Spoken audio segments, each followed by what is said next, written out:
Hey guys, this is Pastor Zach, and we're back with another Catechism Friday. Today we're going to be looking at the Heidelberg Catechism, Lord's Day 3. And so this is starting with question 6 all the way through question 8. But before we get into those questions, I want to go back to last week's final question, question number 5, where it says, "Can you live up to God's law perfectly?" And the answer is no.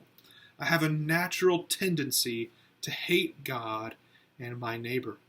And so the Catechism teaches us here that we all, me and you, have the natural tendency to hate God, to turn our back on God, and to hate our neighbor, and to live selfishly for ourselves and not for others. This is our tendency.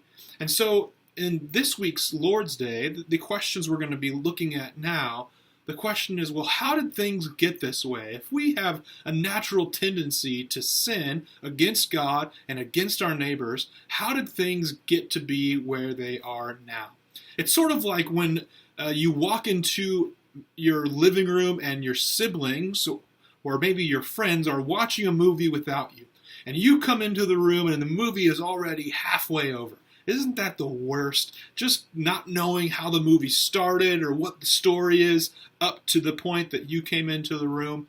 And so you may ask them, can you please go back to the beginning and explain how it got to be where it is now? How did things get this way? And so that's sort of what the Catechism is going to explain in relation to the world. Why is the world, as we know it and see it and live in it, why is the world so messed up?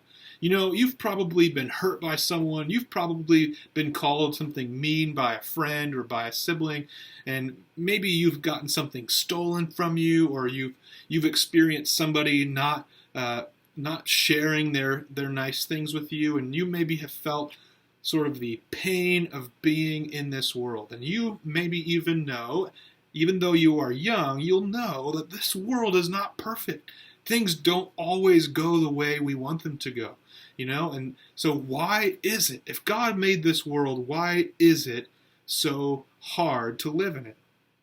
And this is what the Catechism begins to ask and explain for us. So let's look at Lord's Day 3, question and answer 6. Where we find this: did God create people so wicked and perverse? So did God create people to be so sinful? The answer is no. God created them good and in his own image, that is, in true righteousness and holiness, so that they might truly know God their Creator, love him with all their heart, and live with him in eternal happiness for his praise and glory. And so this answer explains why God made us and how he made us. He made us in his image so that we reflect certain things about God. We are personal beings, so we can have relationships with other people around us. And God made us like this so that we could have relationships with our family, our friends, and our classmates and our neighbors, but also so that we could have communion and relationship with him. He made us to know him. And so he gave us minds, he gave us hearts, he gave us bodies so that we could know each other and so that we could know him. And so if he made us good then in his image, well, how does that explain where all the bad stuff in the world came from? How does that explain where our sinfulness comes from? Does that mean it comes from God? And so that's the next question, question 7. Then where does this corrupt human nature come from? The answer it gives is this: from the fall and disobedience of our first parents, Adam and Eve, in paradise. This fall has so poisoned our nature that we are born sinners, corrupt from conception on. And so the sinfulness of the world is not from God, but it's from our first parents who fell into sin, Adam and Eve. You probably know the story of the Garden of Eden, where Eve eats the forbidden apple, and Adam then joins her and eats it with her. And in this, they rebel against God's clear commands not to do this. And they sadly cast all of humanity, ourselves included, me and you, into sin, so that when we are born, and even from the moment we are conceived inside of our mom's wombs, we are sinful. And this is hard and difficult news. The reason the world is so messed up is because of sin that lives in me and that lives in you and every human in the world. And so it's bad news, but we have to know this bad news in order to know the good news of how God is restoring all things in Jesus. And so let's turn finally to our last question for the day, question 8, where we find this. But are we so corrupt that we are totally unable to do any good and are inclined toward all evil? So how messed up are we? We are born in sin, but does that make us so evil that we can't do anything that's good?